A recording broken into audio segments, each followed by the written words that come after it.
This is a basement wall, and this floor here gets moisture, and you can see the damage there. What they did to fix it is they put this piece of foam here, and they glued a piece of drywall directly to it. You can still see the glue. But this is not, foam is not going to hold your drywall good. Now the drywall above, the drywall up here is held nice and tight with probably 2x4 studs behind it.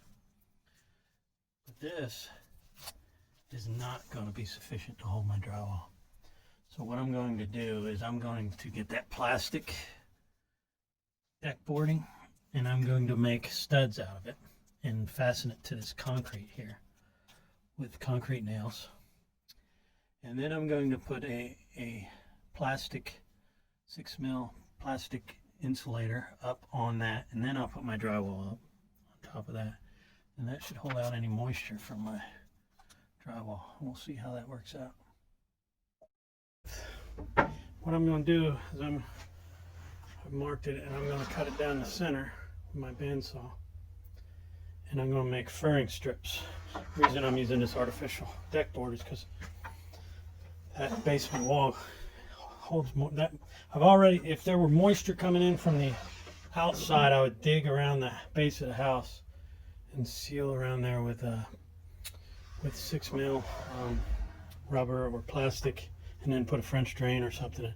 But it's pretty dry out there, and one of my walls, the moisture's coming, it's not even outside wall, so the moisture's coming up from below the floor. So there's nothing I can do with that really, other than tear down the house, build a new house, I guess.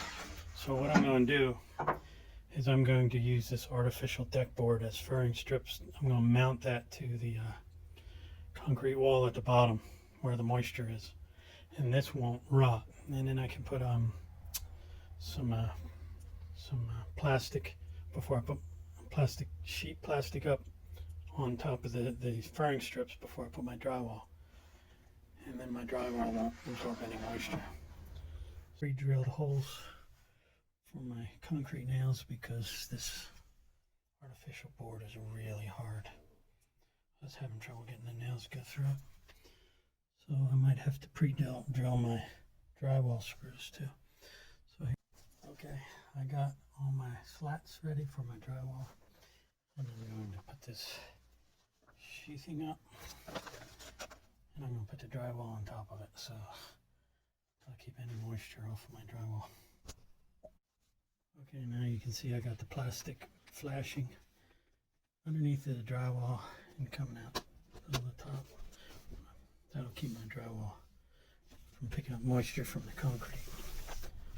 I'll just cut that with a razor blade right along there so it doesn't stick out, but it'll still be underneath the drywall.